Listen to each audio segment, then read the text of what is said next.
হেই কলকাতাবাসী, তো পয়লা বৈশাখে গড়িয়াহাট থেকে কি কি কিনলাম তার পার্ট 2 নিয়ে আমি চলে এসেছি।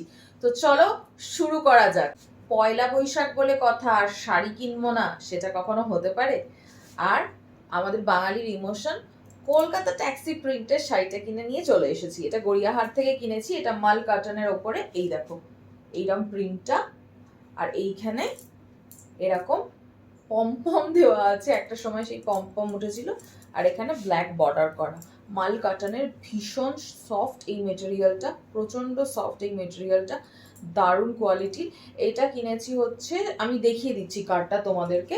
এটা ওই বাসন্তী দেবী কলেজের ওখানে যে শাড়ির দোকানগুলো আছে সেখান থেকেই এটা কেনা। পয়লা বৈশাখে ঘর সাজাবো না সেটা কখনো হতে পারে? ঘর সাজানোর বেস্ট যেটা হচ্ছে সেটা হচ্ছে বেড কভার। এই বেড কভারটা কেনা হয়েছে, এইটা হচ্ছে পিওর কটনের, প্রিন্টটা ভীষণ সুন্দর, দুদিকটাই দেখে নাও।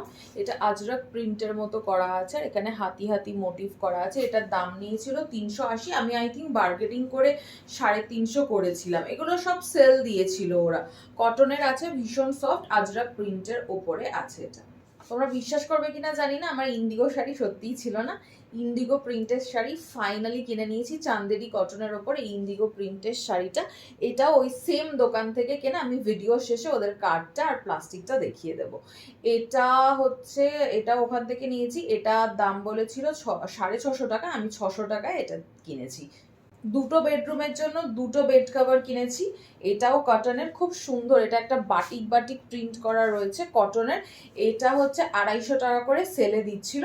এটাও গড়িয়াহাট থেকে কিনেছি পয়লা বৈশাখ উপলক্ষে। শাড়ির দোকানটার নাম হচ্ছে সেন শাড়ি সেন্টার। এই দেখো এখানে দেওয়া আছে, ঠিক আছে? তোমরা এখানে গিয়ে কন্ট্যাক্ট করতে পারো, রিজনেবল দামে শাড়ি পাওয়া যায়, ঠিক আছে? এটা বাসন্তী দেবী কলেজের ওয়ান অফ দ্য দোকানের মধ্যে ওইটা। খুব ভালো কোয়ালিটি, লোকজনগুলোর ব্যবহারও খুব ভালো। আমি সেন শাড়ি সেন্টার, আর এই যে ওদের ক্যারি ব্যাগটা, সেন শাড়ি সেন্টার। তো এইটা ছিল পার্ট 2। কেমন লাগলো অবশ্যই আমাকে জানিও। আর আমরা মেয়েরা এত শপিং করছি, ছেলেরা শপিং করবেন এটা কখনো হতে পারে? মেন্স কালেকশন নিয়ে আমরা নেক্সট ভিডিওটা আমি নিয়ে আসছি, একটু অপেক্ষা করো। আর এই পার্টটা কেমন লাগলো অবশ্যই কমেন্ট করে জানিও। ভালো লাগলে সাবস্ক্রাইব করে দিও, ফলো করে দিও। টাটা।